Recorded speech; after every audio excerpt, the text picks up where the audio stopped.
Okay, hey guys. Welcome back for another episode of More to the Story. Where did that accent come from all of a sudden? There's no accent. You was like real hood for a second. As soon as you press record, you changed. I changed. Y'all got to see the real I version do of code Farron. switch a lot. They have Y'all seen the gotta real see me. Y'all gotta It'll. see it. She'll be back. Stay tuned. She's never far away. She's in the bathroom right now. Right. I'm Farron Moore, and today I have a lovely co-host, Dion Lack. Oh, I'm lovely today. He's lovely today thought you because the said- camera's rolling. Yeah. I thought you were gonna say. I thought you say sex symbol, but I'm lovely today. All right. Yeah, friend. That's like one of the things of like a guy trying to shoot his shot. It's like, yeah, you always been a friend to me. Like you my big brother. Burn. That's how he says. He's like, yeah, friend. You're not sexy, but you're a friend. You're real handsome. Aw. You have a nice face. Hey, man, I don't want you to. Don't patronize You me. have a nice. Don't patronize me. Unhand my. The left side of your beard is popping. Just The left side. He said that was his good side. Yeah. I listen. I'm a good friend. I Yes. listen. Hey, friend. Yes. So Dion Lack, tell Yeah. us. You want to tell people who you?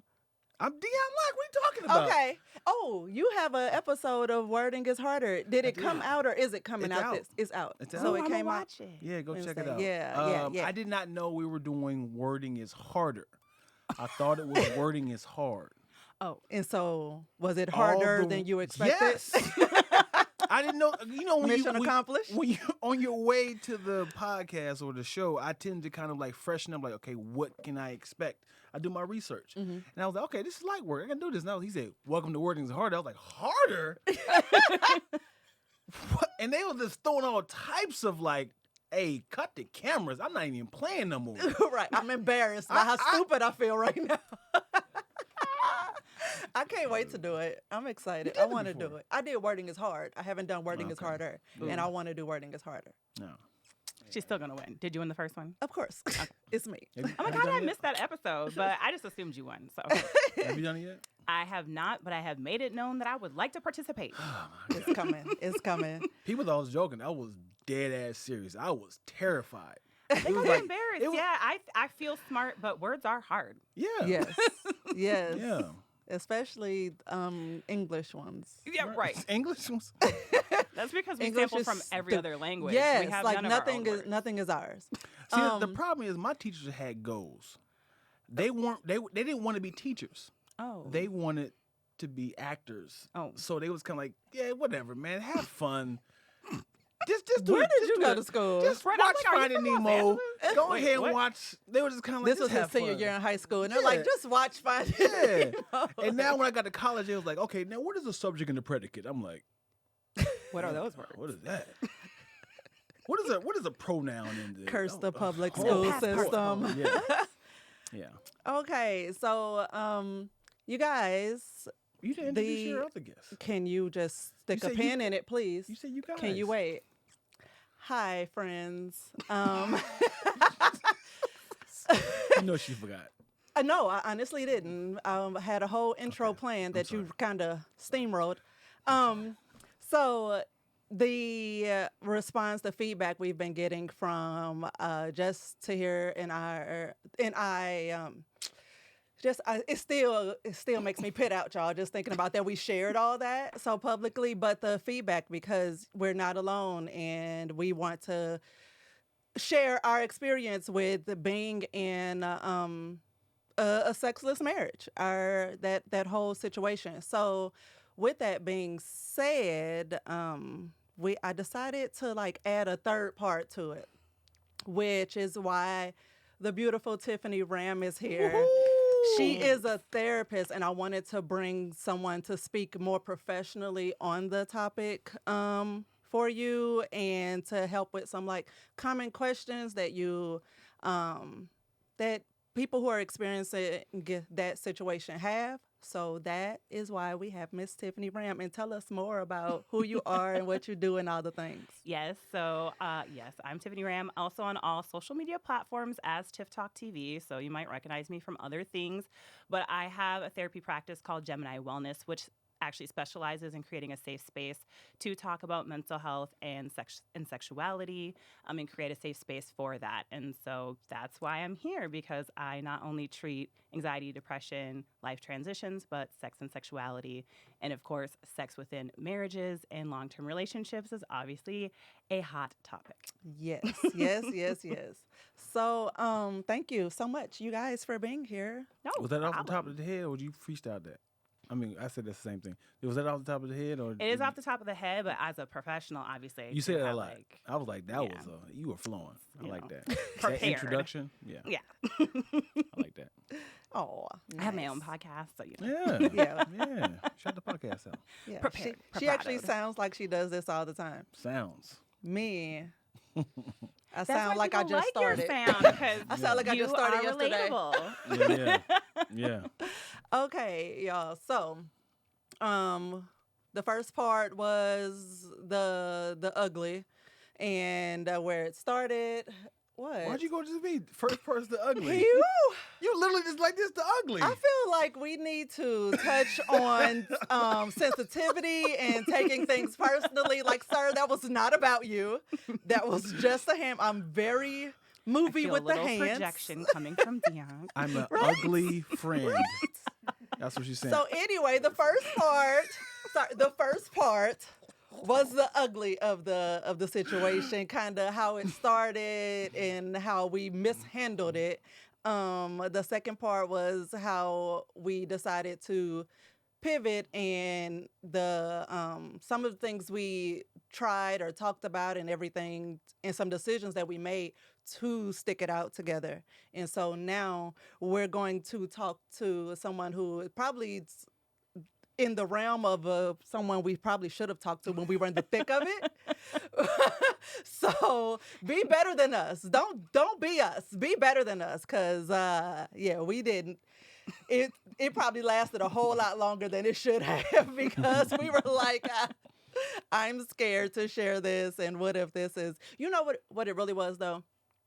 We had other coupled friends, married people friends. Mhm. What's a good way of saying that so you're not? Friends that are married. Right. Yeah, but there's so many words. It has Yeah. to. I need one word. Will and Jada. Those are your friends. They are Those are quickly your friends. becoming maybe not the We best had- examples. Right. Yes. Those are your friends. Yeah. But yeah, we had other friends who were married, and it's like things got bad, and then they were like, okay, let's do therapy. And it was like once therapy was started, they split. And it was like we were not ready to even play chicken with a situation like that, Right. because we were like, we are going to stay together. Like even when it got to the point of in a way, we kind of just became roommates for a little while. Like we were just bypassing each other and not really communicating, no affection. It was none of that. And so it was still like, should we talk to somebody? Do we need like a mediator? Do we we need Right. somebody to help us communicate? But it was still like, what if a bunch of feels come out and things just explode? So don't do it. But we definitely fucking should have. Yeah. Agreed. Definitely should have. Hindsight's always 20/20. And it's like, man, this lasted years longer than it needed to. So jumping in with some just common questions that I have found in my research and stuff on the topic. Just want to see what advice what you can give to people. And I know, not putting all your business out there. Oh, You are now. right. Here we go. I was ambushed. How so? Because I feel like that. I feel like I did do not that know a the lot to topic. people. Huh? I did not know the topic. I told you before we started rolling what the topic was.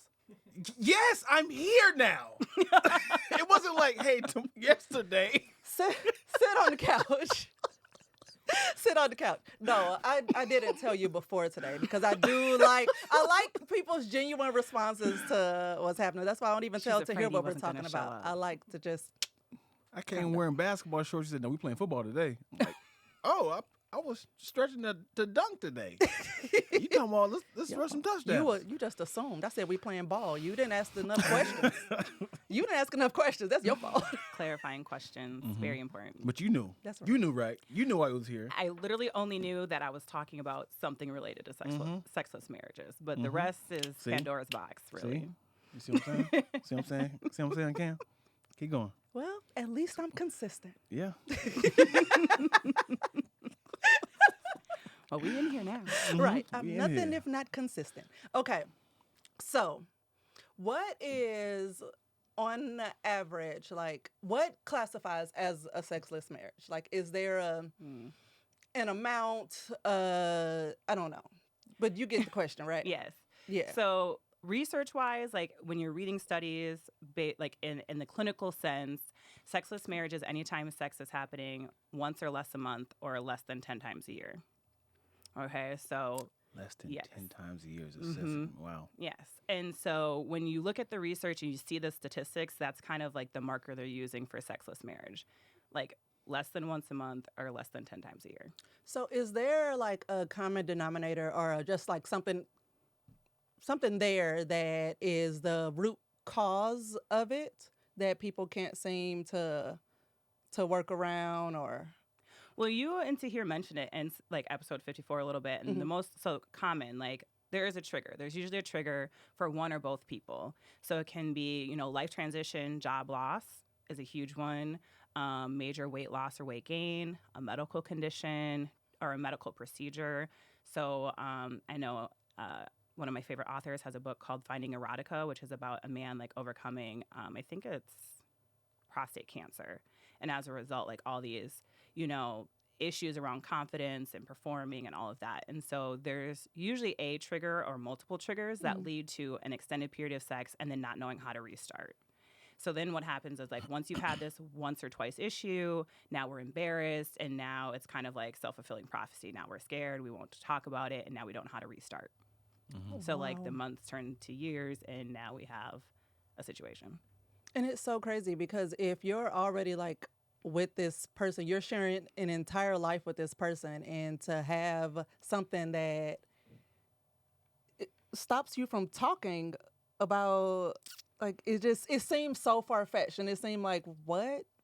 How did I even get here? I say openly that, I tell him everything, we talk about everything, but it was like this one thing that it's like we can't really communicate on. So it was just like super frustrating and embarrassing because to not be able to talk about that. It was a good episode. Really good episode. I watched it. You did? Oh, thanks, you guys. I did too, and I was so proud. That's why I posted it. Because I was just like, you guys were very vulnerable in a way that most people would never be. Even your experience and how you described it is so very common, right? Like the element of, well, everything else seems perfect, right? Like we do love each other. We do, like, we are friends. We communicate about finances and parenting, like everything else except this one thing where like literally the outside world wouldn't know. I have a few people in my life right now as like associates in my life and some clients where that's the case. People would be flabbergasted if they ever found out like you weren't having sex. They would just assume, like, even PDA in public, but at home it's like a whole nother story. So your guys' story isn't actually like you know, you're not like so one in a far-fetched bajillion. or- No, like it's actually unfortunately way more common. But for the reason you guys say, we tend to put our you know, significant others on a certain kind of pedestal. So while you are willing to communicate certain things, this becomes a really like sore spot of tension because you do want to meet each other's needs, you do want to please each other, you do want to be the best. So like communicating when it's not like it's hard. I know like Tahir mentioned something about like not being able to tell you he didn't like how you ride it or like rode him or something, right? Yeah. Well, because who wants to say that? At the end of the day, like he wants you to feel confident and beautiful. So why would he tell you? And then if you don't know what you like and how to correct your partner, it's not really like helpful feedback. Yeah. Right? Like you struggling with climaxing, like, yeah, it's good to communicate to him, but without a solution, it's very difficult for your partner to be like, then what do I do about that?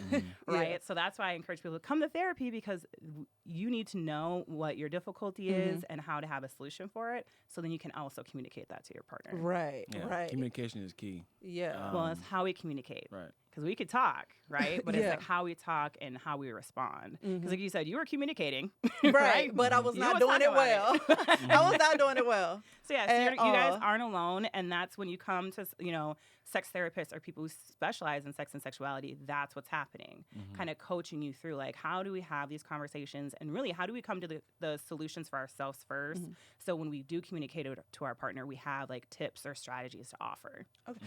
Okay. Well, on the subject of communicating or starting that conversation, do you have any tips on how to even start that talk? Because I mean, it's different. Everything I looked up was or found when I was trying to figure out a way, like offer some solution, not just come with problems. Like, what? Let me help find a solution. So everything I found was the woman that was withholding sex. So that wasn't very helpful. And then when I found information on it being the men that was withholding, then it was just a woman sharing her story. There was no resolution. Right. So it's like, how do you even start this conversation when it looks like nobody knows how the fuck this is supposed to play out? Like nobody has like, try this, then try this. It was just a bunch of I just felt like I was feels like throwing. sex should be cliche. Everyone assumed that we should know how to do it, and Yes. it's Right. a one-trick pony. Everyone automatically assumes. When you get to as an adult, you feel like I know how to have sex. Yeah. It's just in and out, and lick here and lick here, and it's hard to be like, all right, I'm not doing it right. Hey, I need help. Nobody wants to. Nobody wants to. Especially if it's somebody Nobody. like if I went to you and say, "Hey, I need help pleasing women," like a man asking a woman, "Help me how to please women." Of course, if I was a guy, if a guy was telling me, like I was overhearing a guy like, "Yeah, talk more about that." So, yeah, what do you say? You lift her back up. Okay, yeah, you did what? That's crazy. So now I'm learning from the experience Right. more porn. That's how Right. men or people learn how Right. to figure things out versus Yeah. like your partner Right. versus I want to do this to a woman and this please her even though she's an actress. He's like, Right. this worked in the porn, why isn't that working at home? Right. Right. So how would you yes, give us some tips on how to start that conversation, because I've had one person message me and say, like, this is why I left my husband after only 6 months together. Jesus. She was like, because I didn't know how to get past this. We like couldn't make it work, and she regrets it. Not And she's trying. like, yeah. And so she's like, it's been 5 years and I still regret, like, we're friends now. She's like, but I regret leaving him.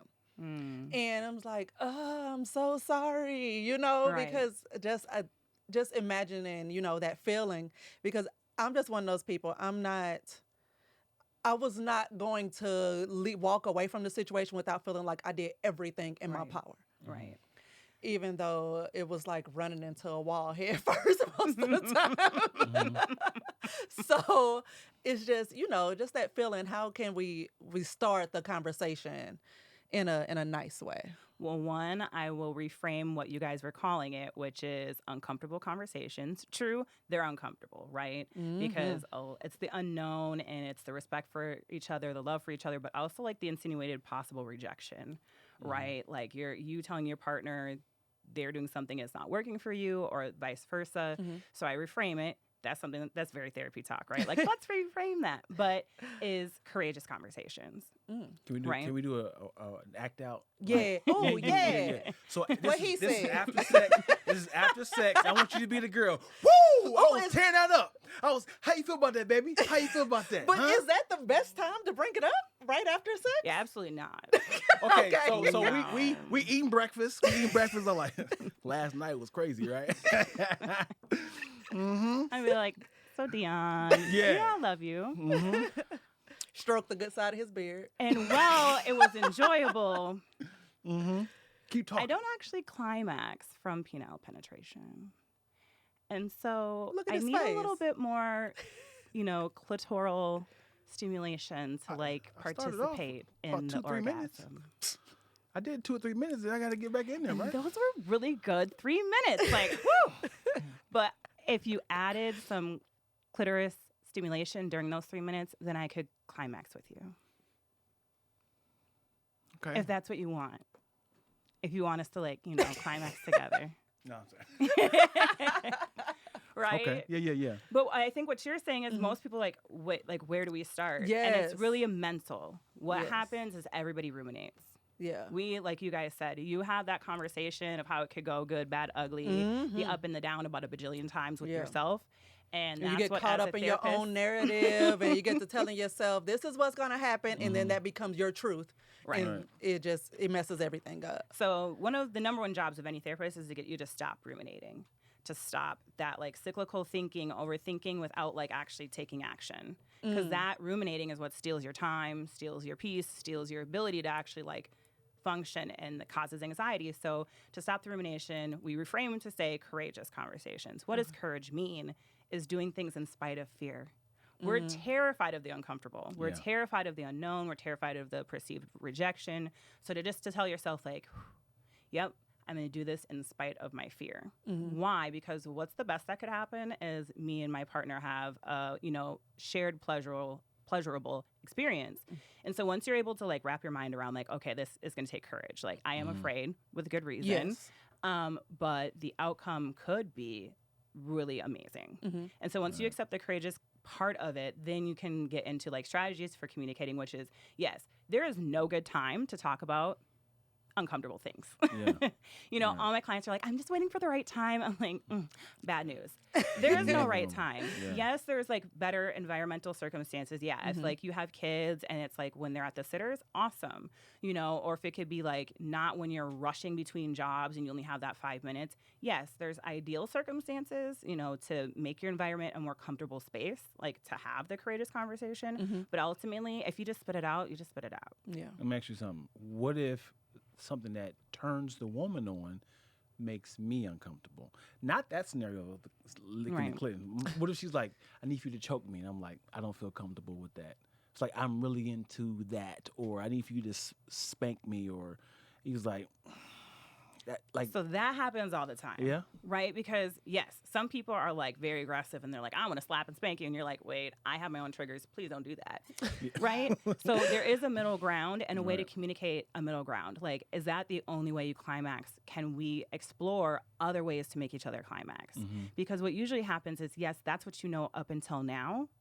Right? Maybe the really aggressive guy or reverse, really aggressive girl. Because lots of women love to be choked. I know asphyxiation heightens climax. I love it, so a lot of people enjoy that. But for other people, I've had male partners who are like, I don't want to choke you. I'm afraid. I'm heavy-handed. I'm really strong, like, terrified. So it's like, what That is other a things we can do? terrible So feeling. just to know the alternatives of how to pivot, right? If you're saying you like one thing, but it's the one thing I'm not comfortable with, can we try it at least? Right? So I encourage the one partner, like, we have a safe word. I'll tap out. Like, I promise I'm not going to die. I promise. And him agreeing like, okay, okay, one time. And seeing like if that works, if it doesn't work, and the other person's like trepidatious or it's like really their no-go zone, right? Me is, listen, poop. Like, I'm not engaging in any way with poop. That's my boundary. Right. No poop for me. Hard listen, stop. right? But if like my partner was like, no, I just really want to poop on you, I'd be like, listen, I that's my hard unfriend stop. you. That's no go. Let's try it. So I would reframe and be like, is there anything else? Urine. Right? Yeah. And if they're like, no, that's the only urine. they'd be like, no, that's the only way. I'd be like, well, then we have a problem, Oh, boy. right? Because everybody's allowed to have their no-go zone, right? But to say like, can we try other things? And that's when you really know if the relationship's over. Everybody wants to know that. Like, when do we know it's over? When you're not willing to try anymore. Yeah. I had a girl who only climaxed anal, Really? and I was disturbed. I'm impressed. I was Shit. like- No reason to be disturbed. There actually is a G spot in the anus. I understand. But And I was sometimes like, it's easier to hit than the G spot vaginally. So Look at his face. I was Sorry. like, come on, I don't. That's like an everyday period. It's like it's like you got to really prepare for that. I'm not saying like it's good, bad, or otherwise, because everybody has their own preference. And obviously, being a sex therapist, that's kind of why I'm able to do what I do, is because I'm open-minded. And it's not that I know everything about sex. Absolutely not. Please don't think that's what I'm saying. But I'm open to have the conversations that most people aren't. Yeah. Right. But also, anal's not like my preference. Right. So, but coaching other people through like that being their thing, like, okay, is there safe ways? There are so many products like anal ease products and stuff. So if like people want to try it, I'm like, well, this is how you can make it more pleasurable, or, hurt less or whatever. Right. Hurt less. Lots of coaching. Yeah, there's an anal numbing lube you can use, so you don't Why feel are it we as doing much. this? Yes. What? I've done it, but why is it like I've done it, but why is it it's like, hey, to make it hurt less? Let's just start right there. Well, there's very girthy individuals, Yes. right? And so even for me, like the number Dion's like, and that's where I'm in Happy here. Girth Day.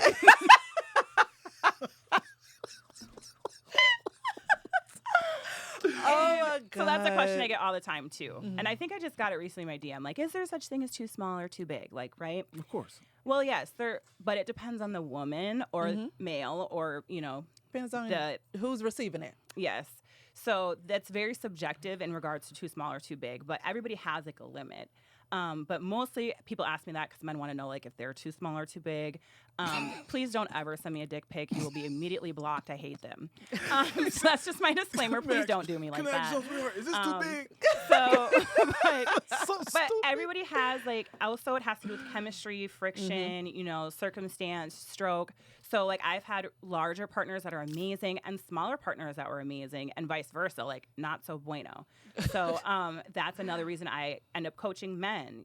Larger men tend to have blood flow issues. So sustaining an erection can be a difficulty because it's literally so big. Oh, wow. So those are things that I coach people through too. We tend to so. get lightheaded. Wow. This motherfucker.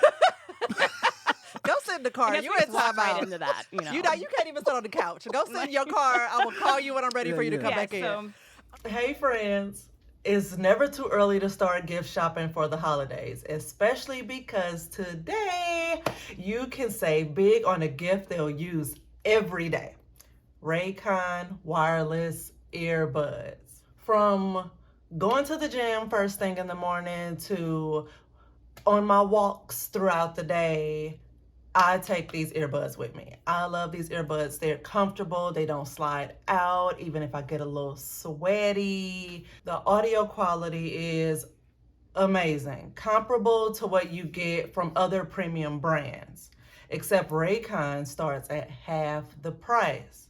And with seamless Bluetooth pairing and a comfortable noise isolating fit, you can start listening right away and keep listening for hours. The new everyday earbuds come with 3 new sound profiles to make sure everything you're listening to sounds its best with just the right amount of bass. They have pure mode, which is great for listening to podcasts like More to the Story. They have balance mode, which is also good for podcasts, but is optimal for rock music or metal.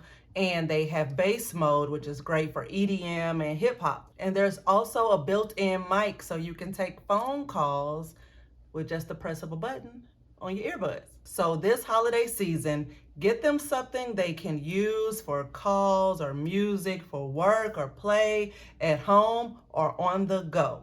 Go to buyraycon.com/story today to unlock exclusive deals up to 20% off your Raycon order. But hurry, this offer is available for a limited time only and you don't want to miss it.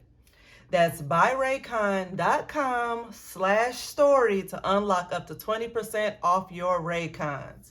Don't forget, buyraycon.com/story. Enjoy. Okay. So now we've started the conversation. We've identified the issue. We've started the conversation. So now it's like, what's something that we can do to jumpstart that intimacy, like to light that fire? What's some ideas, something? So one is decide to go slower than faster. Everybody's like, I want to rewrite the fire. And so everybody jumps to like things they've read in magazines, like, we're going to role play and we're going to do this, which is great. No one's saying don't role play, please. If that's your thing, test it out. Awesome. Or cosplay or role play or whatever. But typically what happens is almost always, or when you've gone a long period of time without sex, you're also missing intimacy, right? So almost always we're going to coach you to like go slower than faster. So start with dating each other again. Yes, Always, like almost always, as a sex therapist with long-term relationships, we're going to like encourage you to date. Like just being comfortable again in that space with each other, having conversation, and starting almost always with the understanding there's no sex. Like we're going on a date with no expectation of sex at the end. Okay, like let's just go out. And then we start working on, you know, non-sexual penetration, intimate touch. There's a few different like actual therapeutic processes. That's like the 10 steps to engage in intimate touch again. And so that includes like kissing, caressing each other's necks, you know, holding hands, that kind of stuff, working up to eventually penetration. But the idea is you want to start like exploring each other's bodies again, knowing that penetration isn't the only way to stimulate each other. Right. Okay. All right. And then eventually we work up to penetration, because there's going to be a point where when you do this process, like your body can't take it anymore. You're like excited, it's pent up, and you're like, ha, we're going to do it. Right. We're going to do this. Yeah, I don't know. I'm pretty sure I brought it up on one of the episodes, but we decided, I was reading something, like I was always like sending him an article I read or reading something and like, okay, so I saw this and can we try it? And I'm pretty sure I brought it up that we tried the like, okay, every day for a week, we would have sex every day. We didn't even make it past like 3 days. Wow. That's a lot if you're going from none at all. Exactly, but I was like, maybe just something, like it'll jumpstart something. It feels like a chore now. Yes, it 100% did, and I was like, and both of us were like, let's just not do this anymore. And then I was like, back on Google, what's right? looking So for that's something not else. terrible if like each day there was like a mini goal in there, like. You know, day one, our focus is like, how are we stimulating, you know, fair and split? Because we realize like, oh, I need a different kind of stimulation. If you know, day two was like, can we shorten the time? Because Tahir was like, ooh, this was feeling like a chore. Right? So if in there you had the mini goals to address what the underlying actual difficulties were. See, and we never did. That's another spot, like, y'all, we should have did therapy. Because one of the things I was trying to do is like make it not the main focus, not such a big deal. Like, look, I'm just enjoying having sex with you. We do not need to focus on my orgasm, because the more pressure we put on me to do that, then the less likely it is it's going to happen. Correct. So let's not even think about it. So I'm like, just put that back burner. If it happens, great. If it doesn't, fine. Like, it's whatever. Let's just be with each other. And we couldn't ever get over that hump. Right. Let me ask you this: can you orgasm on your own? Sometimes I can't. So is it a problem if the man is like, you do it and I'm watching? I'm a part of it. That depends on what the partner wants, doesn't it? I mean, I'm just saying, as in like, cause like, let me learn from this. Versus like, I'm just feeling around like, oh, what was this? You know, trying to figure this out. Initially, when you said it, I thought you were saying, like, I don't want to actually participate, but I'll watch. But if you're like, I'll watch you to learn, that's great. Not like eating popcorn. I'm talking about like being like, okay, you know, touching stuff, feeling stuff. Like, what can I do to participate? How can I, you know? I mean, Tahir and I have actually done that. Like, because neither one of us are great handy people. We don't get handy down there with each other. I'm not trying to jack him off. He's not trying to fap me. Like, we're not doing it. But so there's no fingering. There's no like hand stimulation. We just don't. But because he knows like my nipples are a sensitive point for me, then I'm like, hey, put your focus up here while my hand's down here, and you're still a part of this process for me. So no, I don't see anything wrong with that from my point of view. But I'm not a professional, and that's why we got one in the room. I'm a student. No, well, so if a professional ever tries to tell you other than what you said works for you, like, you first and foremost, you're all the experts of yourself. Yes. Period. Right? So if that's what works for you, that's what works for you. If anybody told you otherwise, I'd be like, who are they? So I would be, what? Huh? I'd be so confused. So you're the expert on you. But usually what happens is, like, I heard in your episode, like, what was difficult for both of you is you didn't really know what was happening individually, so it was really hard to communicate collectively, right? Like, it took you a while to figure out, like, oh, I don't climax even by myself or with other partners. It's not just you. But for him, also then, like, processing, like, oh, my God, my wife's not climaxing, like, but the whole goal, because, you know, men psychologically are very, like, goal-oriented. So to him, like, the task is, like, make her come, make her come, make her come, right? Yeah. So to just know that before you go in, like, 50-50, like, ooh, like, that's hard psychologically, which I know he reported then was like what kind of led to the erectile dysfunctions kind of for him, which is not uncommon. Depending on what research you look at, 50 to 80% of erectile dysfunction is psychological. So that means, you know, anywhere to 20 to 50% may or may not be like a medical condition or medically related. So for, you know, men and women, getting to the root is really important. And like those unresolved issues, whether it's like, you know, sexual trauma or, you know, past relationship issues or, you know, like I said, life transitions are a huge trigger. Job loss for men and women, specifically men, because it's like very ego based, is a huge trigger for loss of libido and like interest or ability to perform. So getting to that root is really important. But that's usually where people skip. We just see like the end problem is like no sex. And you're like, how do we get that back? We like back up. Like you said, when it first started, what was happening? Yeah. And I didn't even consider any of that really playing a role in it until I got a male therapist, and he brought up like all these things from a man's point of view, and I was like, you know what? I've been like a lot of my narrative has been very selfish on this subject, and now I feel like shit. Thanks, sir. But but it did like awaken, you know, like he, especially at the height of it, we had just moved. Like he went from being a single man taking care of just himself to having me and a kid. Like it was just a lot happening.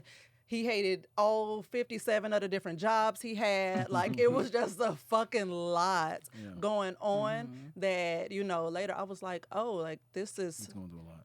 Yeah, which, and it's also funny to me because I'm like, yo, when I'm stressed, I'm one of those people that they even get on my nerves in, like, action movies and stuff. Like, it's stressful. Yeah. Let's go fuck real quick. Like, that's going to help me, like, focus. I'm one of those people when he's one of those people that's like, okay, everything else, block it out. I need to figure out a plan. Yeah. So that's, you know, that's kind of another spot where we were bumping heads in order to deal with the stress of the move and just all the things that came along with it. I'm like, I need sex as a stress reliever for, you know, too, but not knowing how to communicate that. Right.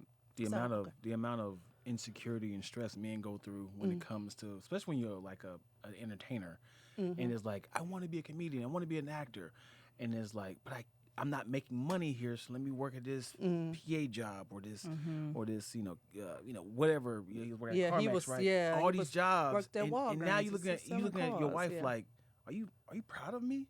Right. And it's like, I can't even ask you that because there's a chance that you can say no. And it's like, you should be over here, and it's like, I'm not in the best.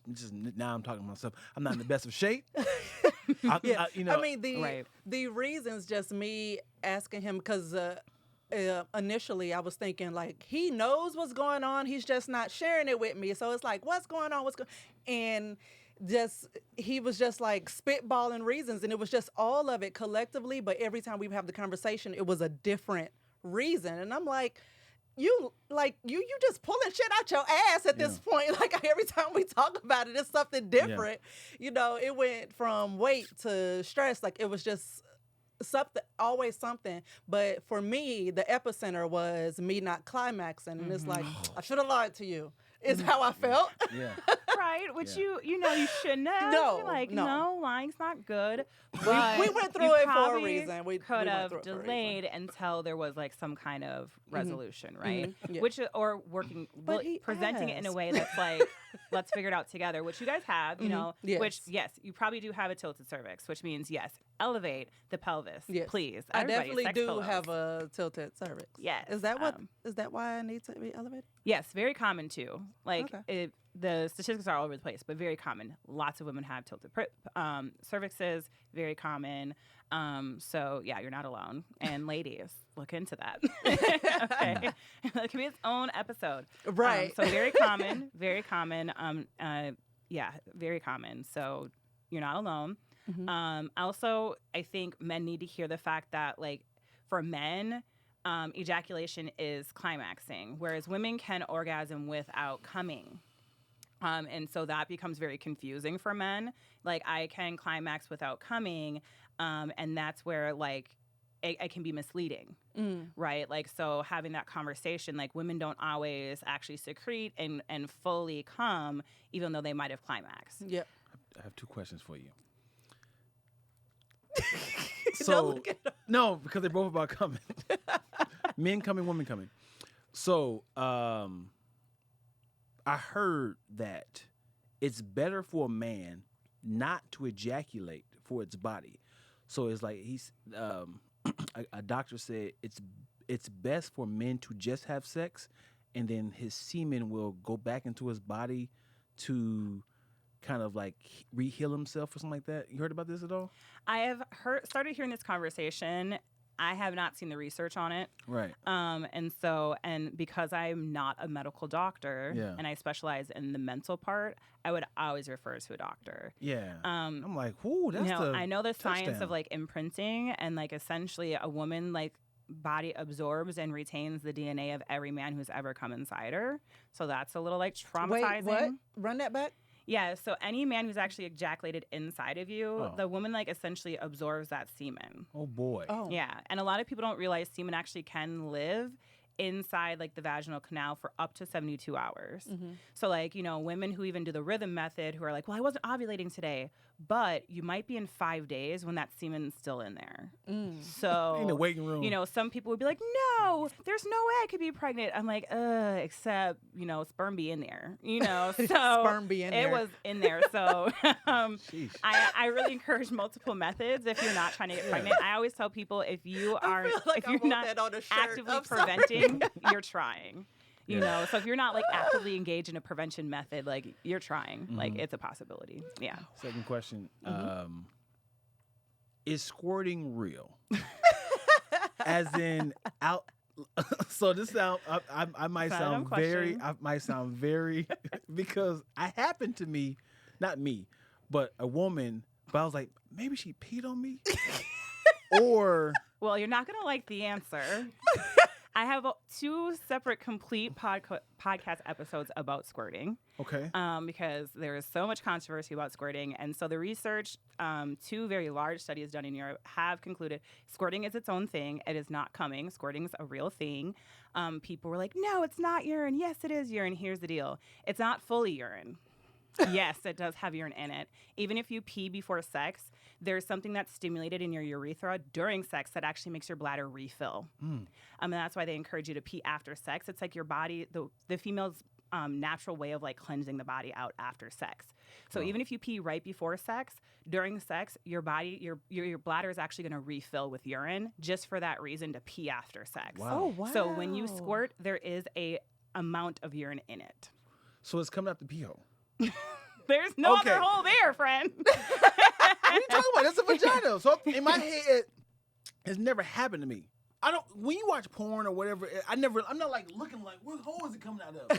So Right. so when it comes out, I thought it was like this is like 20 years ago. When this girl came, I was like, did she just pee on me? And I'm like, no, I squirted. I was like, in my head, I was like, Right, and no matter out of where vagina. it comes from, because like the volume, I was like, whoa, right? No matter where it comes from, yes, part of that is urine.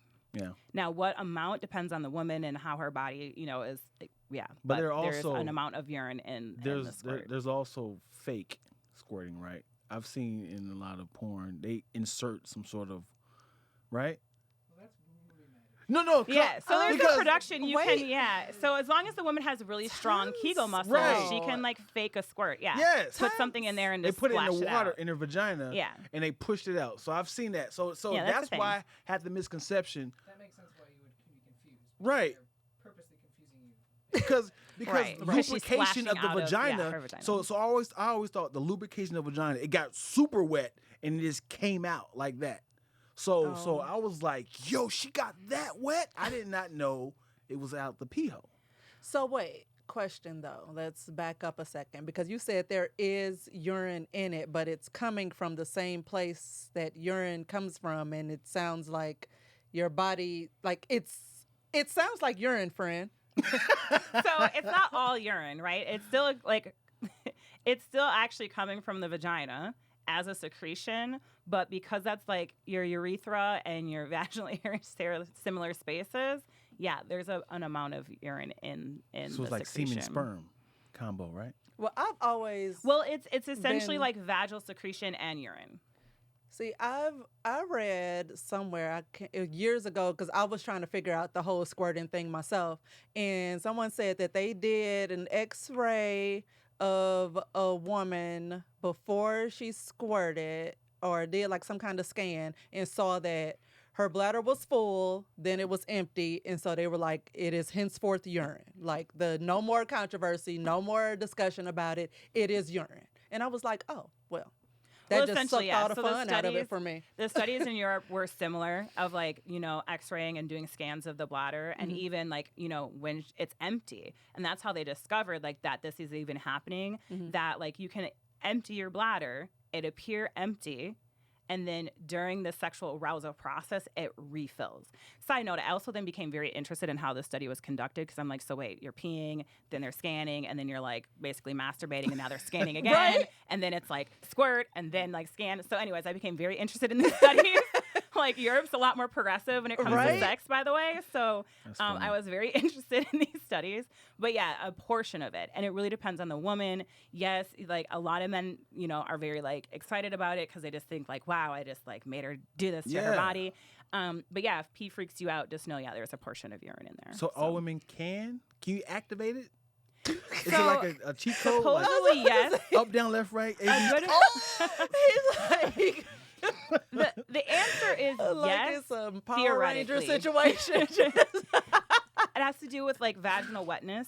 So if you're a woman who, tends to run dry, you'd have to like, take supplements or change your diet to, support a more like wet, moist vagina. For in the people in the addition audience, to, could you tell them what they need to eat to in get more? addition to also Kegel exercises. And this is where like people get confused is yes, you can have really strong Kegels, but for that specific function, it has to be really focused. And that's why like your body doesn't necessarily differentiate between the Kegel and like the same, you're using your Kegel muscles when you pee, right? And so like that's why during birth, like when you're pushing that hard and that focused, most women like do actually like urinate or that Or defecate poop. on their baby because boy. like you're just pushing so hard, like it's just like get it out of there, right? So same thing with squirting is like your body's just like, well, we're pushing, Yeah. boom, and so yeah, multiple body functions are I happening. think a at the lot of same time. women could squirt, but they're holding it. They're holding it in, thinking they're gonna pee. So Okay, he's very I'm- fascinating. I am You're definitely fascinated. welcome to ask your partners about this. I personally Right? like take Like- no personal pride in like squirting. I'm like, if it happens, Take it no happens. pride. Whatever. just I'm not taking classes on squirting because I personally do not like urine or poop in my like sexual experiences. So I've like, not dived into the entire squirting world. Yeah, But there are I- people who teach it. Yeah. Vaginal doctors, how to like strengthen your pelvic floor. Those people teach it. So if you want to learn how to squirt, there is definitely someone there to teach you. Yeah. It's just not me. I've done it by accident once, and then I was like fascinated by it, and then I like looked it up, and I was like, oh no, like you peed on yourself a little bit, bitch, calm down. And so I just didn't care anymore. After Right, that, I essentially you was- came so hard you peed a little. So Yeah. there you go. So, but anyway, back to your question about men withholding. yes, you heard about it, right? No, you looked but it I up? googled it. So there's no like serious like science behind it. Nobody actually knows. So they use the word purported. So the purported physical benefits is increased stamina in the gym, in the bedroom, muscle growth, improved sperm quality, thicker hair. Oh. You was coming too much, huh? They need to teach that in middle school. Will you be insulted? Potential for multiple orgasms. Oh wait, and there's a word for the. Oh my goodness! And I actually teach this. Why can't I think of the word What's the right word again now? called? Purported? Yeah, that's just them saying like, hey, this is what people are saying possibly, but So the actual technique also is edging. yeah. Yes. So there's I love guys that, and I've coached a few men on this because they came to me and they this is what they wanted. They watched a porn and they were like fascinated. And they were like, I want to skeet across the room. And I'm like, okie dokie. So just to be clear, sex therapy is not sex. Okay.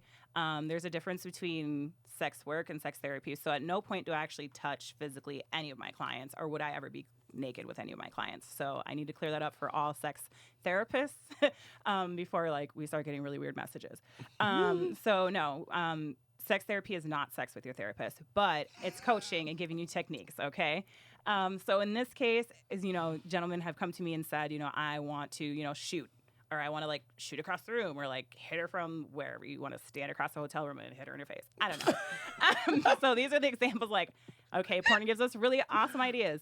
So it's called edging, which is the practice of withholding your cum, right? But the idea is practicing withholding it once you've come to arousal. So the benefits there is similar to Kegel exercises, is learning how to withhold and control your ejaculation, also creating the buildup. So for men who want to shoot really far, the longer you wait in between helps the buildup, and then also bringing yourself to climax and then holding. You have to start with really short periods of time if you've never done this before, right? So it's like, peeing midstream and then stopping the pee, right? The women, because we have strong Kegel muscles, are actually really used to this. This is like not brand new news to us, but most men don't practice that, like stopping their pee midstream. Like once it's flowing, it's flowing. Well, if you want to shoot far, you're going to have to start practicing that exercise. And it's very much related also to Kegel muscles. Yes, men have Kegel muscles. So if you've ever been like, in the mirror and you're like making him rise up and down, that's how he's doing that. I know a lot. Okay, guys. That's funny. So it's called edging, and you start with shorter periods of time. So one is longer, terms of abstinence, starting with like 3, 4, 5 days.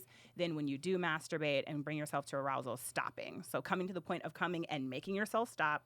Again, when you first start this, you're only going to stop for like 20, 30 seconds at best. If you're a beginner, holding it for 5 seconds without exploding is going to be hard. Right. But the longer you do that, the more buildup there is. And that's what causes the buildup for you to be able to, shoot far. But also, men also have different levels of cum, right? Some people just don't have a lot. Some people have heavy, I call it light and heavy loads. There's really no other way to explain that.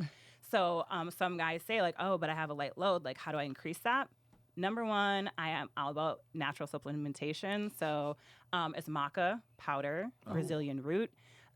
They're for natural enhancement and stamina. So blend it into your smoothie or however you want to take it. Smoothie is the best way to me, like powder based.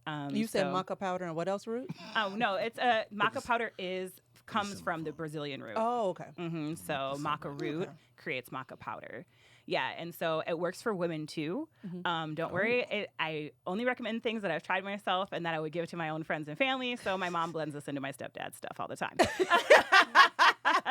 So I'm sure he doesn't even know. But she asked me once, and I gave her that, and it's in the cupboard. So, okay. Yeah, One so more there's that. question, bouncing back to the sexless part, because I saw this come up a lot when I was trying to self-therapize me and to hear, I made a word, therapize. So would you ever suggest to a couple an open marriage? Yes. And Okay. that's actually another reason people come But to is me. it for that reason, the sex thing, or is it other reasons that you suggested? Yes and no. So one of the reasons that I might ask a couple if they were open to it is to rule out if it's psychosomatic or medical. So I always recommend clients go to get their medical exam first to rule that out. baseline. Like if for you those who don't know, what is psychosomatic? psychosomatic or psychological is a mental based, right? So it is very possible. There's many medical conditions like For those who don't diabetes, know. heart disease, high blood pressure. There's a lot of medical conditions that can cause low libido and erectile dysfunction. And medications. So to start with your doctor, like, hey, this coming to my medications because that caused me, difficulties. And if they're like, yes, then asking like, what can I get to help with that? Hello. And a lot of mental health medications cause erectile dysfunction, which is why a lot of people don't take their meds, especially like bipolar disorder and, a lot of other mental health disorders. The medications, actually, the number one side effect is libido. So if like, I'm not going to want to have sex, like, it's not a big motivator to take your medication. Right? So working through that with your doctor is really important. But if you've ruled that out and you're like, okay, it's not my medication, it's not a medical condition, one of the things, only if the couple's comfortable with the idea, is trying to have sex with somebody else. If you're able to get aroused and sustain an erection with another partner, now we know, like, It's something else. What's here if it's not that, right? So, but again, that's not for everybody. I wouldn't recommend that for every couple. There's like, a level of rapport that I build with clients before I would even interject that as an option, right? So, but if a couple is like, mention like, oh, we've considered like a threesome, or like, these are the things we've considered. Oh, well, then maybe you should try this. Yeah. Okay. Cool beans. So I feel like, I hope I answered some of y'all's questions. I looked up some more common questions, and included through in a lot of ones that I had in there. I have a question. Is it intimidating to be in a relationship with you? I would think you would have to ask the people I've dated. Well, I mean, what have they said? As in, like, hey, you critiquing me too much. You know too much, or you ask too many questions. You at the breakfast table, you keep asking me the asking too many questions. That's really funny. Because it's like, imagine like dating like a therapist. Everybody but my ex-husband would probably say no, right? I can't speak for the one person where like things really just went awry. One thing that didn't go awry was sex, though. Like, me and my ex-husband actually had sex up till 2 days before we separated. So sex was never the issue.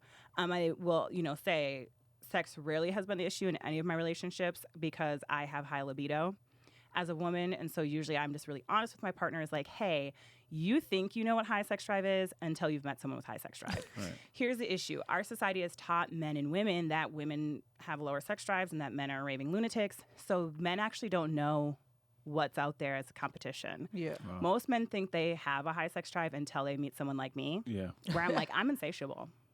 Give it to me always, every day. It's not a big, Right? not a And then big that's word. when they have to learn for the first time in their life, like, hey, I need a break. Yeah. Right? And they have Yeah, I to remember. communicate and advocate for Sit themselves. here kept telling me like sex once a week, that's about average for me. I don't give a fuck about what's Yeah. average. I'm saying. Yeah. I hear I you am talk about sex saying- more than Tier. Oh yeah, I absolutely do. It's one of my favorite things to talk about. I absolutely do. It's so diverse and varied, which is why it's lovely to practice as a part of therapy. Yes. But the thing is, the problem is the difference between men and women is y'all have an endless, bottomless pit. Like, y'all don't, like, when y'all bust, y'all can't be like, okay, stop. So when men bust, it's like, I want to keep going, but I can't. It's like, I would love to continue this. I went too far on the edge. Like, yes and and no. that's where a lot of y'all have problems. Maybe that's an See- episode in it. So See, the thing we is, gonna wrap this one up, but that's where a lot of men have problems, because sex don't have to stop just because your dick needs to hit pause. You have hands, you have a Yes, mouth. but Like, we if- can keep this party going until your dick Right. ready to join the party but again. you said don't stop, keep going. I'm like, I can't. All right. Then Yeah, I got to move things around, but it's like, dude, you Yeah. encourage me too much. I'm sorry. I was trying to edge. I've encouraged. You was holding my butt. You was holding my cheeks. I was trying to pull out. Did you come? Yes, all of it. All of it. Squeeze it out like Gogurt. All of it in there. And so thanks for joining us for another episode. 72 hours in there, baby. 72 hours. You got my DNA inside you now, girl. Hope you ain't ovulating. Absorb that. Hope you're not ovulating. Yes, thanks for joining us. for another episode of Boards to the I Story. was tying it all together. Yeah, bringing it full circle. Thanks, friend. So Ugly. Tiff, repeat for the people where they can find you. Yes, everywhere on social media at Tiff Talk TV, TIFFTALK TV, or you can check me out at GeminiWellness.org. You have an Yay. amazing voice. She does, right? I need to tap into your podcast because it's very soothing. Nice. Go ahead. Me? Yes. Dion Lack, DIONLACK on all platforms. On YouTube, please Lactose ENT. Lactose. Ooh. Perfect. Yes. I'm sorry, Okay. lactose is LACKTOAST. People keep always spell it the correct way. Lack is my last name. Toast like the bread. Oh, I'm ENT. like that. What other way is there to spell it? Because Yeah. I know you know it. So So LACTOA. yes, People yes. spell it correctly. I can't find your name. So, yeah. Bad Because- marketing. because that's not my name. Okay, great. All right, you guys. Bye. Toodaloo.